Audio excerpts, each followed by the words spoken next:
Hi everyone, excuse the tired look, but it's quite late. I'm in the office and I've been giving it a bit of a tidy up, tying up a few loose ends. I wanted to make this very quick video to show you one of the ways that you can potentially fix your steamer. We've been given a steamer by one of our customers. As a favour, we've said we'll take a look at it for them. It's been working absolutely perfectly, no issues at all, but for some reason suddenly it's stopped producing as much steam as normal. So we'll have a quick look at it now. I'll run through some of the checks that you can make and hopefully that'll get yours fixed up if you're having problems. Okay, so one of the first things you can do is check for any blockages that are potentially in the water system. So firstly, I would take off the water reservoir. This is obviously the main point of source. So as you can see, you've got the reservoir, you've got your top up, which is absolutely fine. This is the point where the water is dragged from the reservoir into the machine. So that's one of the things I'll come back to, but I very quickly want to point out the culprit here. This is actually your water filter. This filters all of the water before it gets put into the actual boiler to produce the steam. These are another problem. Again, I'll make a video on a separate occasion, but this particular filter can cause streaking on your floors. So if you're finding over time that you're getting streaking on the floors, the shiny tile floors are the absolute worst when this happens. You'll probably find that it's that the filter is not filtering your water properly and you're getting a lot of the iron particles coming through. Some areas will have hard water from the taps, so that can cause a problem if these are not doing their job properly. But back to the blockage. So as I said, this point here is where the water is dragged out of the reservoir, meets the machine. So you're going to want to prise that seal out there. As you can see, it lifts out quite easily. So you've got the pipe, which you're going to want to take this part here on the back is absolutely fine. That's sealed. This part comes into two sections. So you've got your little brass noggin on the bottom, I call it. This is basically just the weight that keeps the water feed at the bottom of the tank to stop it floating around. Otherwise, again, you'll have problems with the water not dragging through. So first thing you want to do is you're going to want to blow through this pipe here, make sure that's nice and clear. So that's absolutely fine. One of the things you'll notice, I don't know if you can see it on here, but right in the center of this brass pickup, there's actually some build-up. You get what's called furring. Now, I don't know if you notice this on some brass items over time where they've been exposed to water, they do get a little bit green.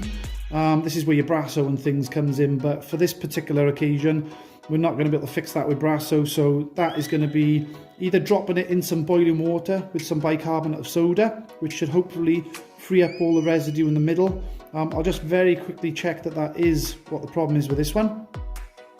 Yeah. So I'm not getting any air at all through there, which means there's a blockage, and it's quite clear on here. I don't know if you can see that, bringing it into focus. But the green in the middle there is actually build up. So I'm going to try and get that cleared out. I'm actually going to drop this in boiling water with some bicarbonate of soda today. Hopefully that should do the trick.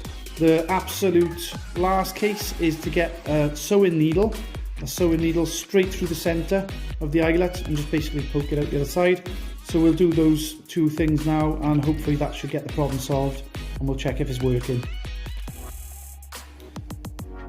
Okay, so you don't need a lot of bicarbonate soda for this. I put 2 teaspoons into the mug, and you're going to want to drop your brass pickup into the bottom. You don't need a lot of water, so give it a good mix.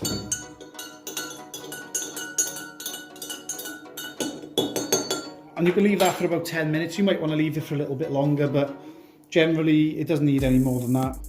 And that should then clear up the brass pickup feed. So we'll give that 10 minutes now. We'll go back to it and see what's happened. You can see that it has improved there a little bit. There's still a little bit in the middle there, but it has loosened everything up. There's a lot of the actual crystallized debris had fallen out, but you can see as I'm poking this now, it's actually falling apart quite easily. So I'm actually poking this through with just basic sewing needle. It doesn't take a lot of effort. You're literally just looking to bring away all of the corrosion. And I don't know if you can see that now, but on the right angle you can actually see straight through there. So I'm going to reconnect this up to the steamer and fingers crossed that should have sorted the problem. So we're doing everything in reverse. As I say, you've got your pickup pipe, we know that's clear. We've already checked that at the beginning. And now we've got the brass pick up weight. So just going to push that back into the feed pipe now. Drop it back inside the reservoir. So one of the important parts now, you're not going to push this straight in.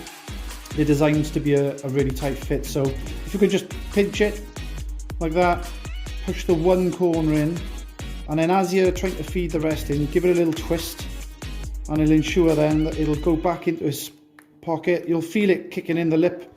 You get a nice even spread all the way around just to make sure it actually does sink into the seal, and then that's good to go. So I'll fill this up now and we'll give it a whirl.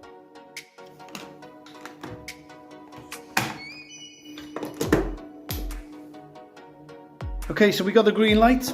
I'm going to give this a go. You can hear the pump kicking in.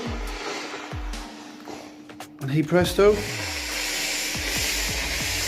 I'd say that's more than enough steam there, so there's a definite fix there. Quite happy with that, and I'm sure the customer will be. Thanks for watching. Any comments? If there's any other problems you've got with these steamers, then I'm pretty sure I can help. So just give us a shout and I'll do what I can. Thank you.